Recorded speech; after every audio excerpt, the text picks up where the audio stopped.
Afin d'accéder très simplement aux différentes fonctionnalités proposées par Word 2010, vous avez la possibilité de personnaliser son ruban. C'est ce que nous allons voir dans cette vidéo formation. Donc, pour avoir accès aux différentes personnalisations possibles pour votre ruban, vous devez ouvrir les options de Word. Donc, pour ce faire, je me rends en haut à gauche et je clique ici sur Fichier. Une fois dans le menu Fichier, nous allons aller tout en bas de la liste à gauche et cliquer ici sur Options. Une nouvelle fenêtre s'ouvre donc, où s'affichent donc les différentes options de Word 2010. Donc ici, nous allons juste nous intéresser au ruban. Donc vous voyez ici dans la liste de gauche, je clique donc sur Personnaliser le ruban. Apparaît donc maintenant dans cette partie-là toutes les personnalisations possibles d'un ruban. Donc sachez que vous avez par exemple la possibilité d'insérer un nouvel onglet dans le ruban.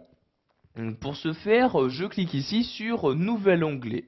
Donc dans la liste ici qui affiche tous les différents onglets proposés par Word 2010, vous pouvez voir qu'un nouvel onglet apparaît bien. Donc ici qu'il se nomme pour l'instant Nouvel onglet. Donc vous pouvez choisir de le renommer. Pour ce faire, vous le sélectionnez donc en cliquant dessus, puis vous cliquez ici sur Renommer comme ceci. Donc, par exemple ici nous allons créer un onglet où nous allons insérer par exemple toutes les commandes que nous utilisons le plus. Je vais donc ici nommer cet onglet utile comme ceci. Ensuite je clique sur OK donc pour modifier le titre et voyez donc que ce nouvel onglet a bien été modifié. Maintenant, donc, comme vous devez le savoir, à l'intérieur de chaque onglet existent différents groupes, donc groupes qui vous permettent de classer et de bien différencier les différents outils se trouvant dans un même onglet. Donc, vous voyez par défaut, dès que vous créez un nouvel onglet, un nouveau groupe se crée. Donc, par exemple, ici, nous allons créer un groupe insertion où nous allons donc insérer toutes les commandes les plus utilisées, en rapport avec l'insertion d'éléments. Donc, par exemple, l'insertion de tableaux, d'images, etc. Donc, je sélectionne le groupe, je clique ensuite sur Renommer. Et ici, je vais choisir dans cette partie-là, quel nom attribuer à ce groupe. Donc ici, par exemple, insertion comme ceci. Vous avez également la possibilité d'attribuer à ce groupe un petit symbole, donc symbole que vous allez choisir dans cette liste-là. Donc par exemple, je vais choisir ici ce symbole-ci, donc je le sélectionne en cliquant dessus, puis je clique sur OK comme ceci. Donc, vous voyez, nous avons maintenant créé notre premier onglet et inséré un groupe. Nous allons donc voir maintenant comment attribuer à ce groupe différentes commandes. Donc vous voyez ici je sélectionne bien le groupe en question et je vais maintenant choisir dans la liste de gauche quelle commande je souhaite y insérer. Donc par exemple la commande pour dessiner un tableau, donc pour en insérer un.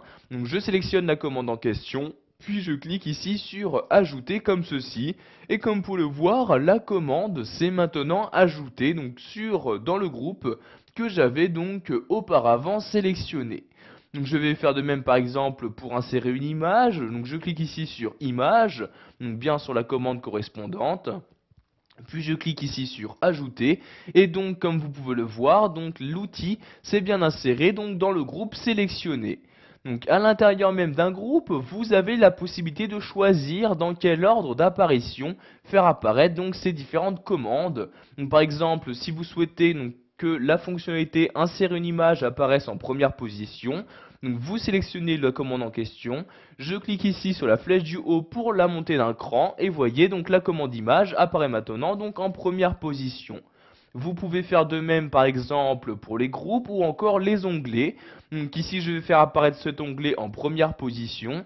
Donc je le sélectionne, je clique ensuite sur la flèche du haut et voyez l'onglet maintenant apparaît bien tout en haut de la liste. Donc je vais ici cliquer tout en bas sur OK pour valider mes changements. Vous pouvez voir que maintenant en haut dans le ruban de Word 2010, il y a un nouvel onglet qui se nomme utile. Je clique dessus. Dans cet onglet, je peux apercevoir pour l'instant deux commandes, insérer une image et dessiner un tableau qui apparaissent bien dans le groupe insertion. Donc si vous souhaitez de nouveau personnaliser votre ruban, vous retournez dans le menu fichier, vous cliquez ensuite tout en bas de la liste sur options, vous allez ensuite dans la catégorie personnaliser le ruban et vous avez de nouveau accès à la personnalisation de ce ruban.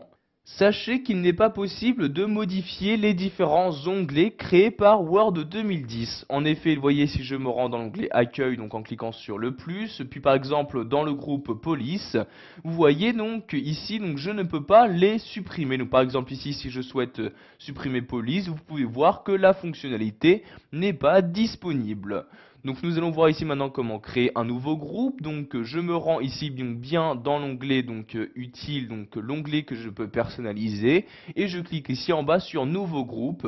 Un nouveau groupe apparaît que je peux renommer en le sélectionnant, en cliquant ici sur renommer.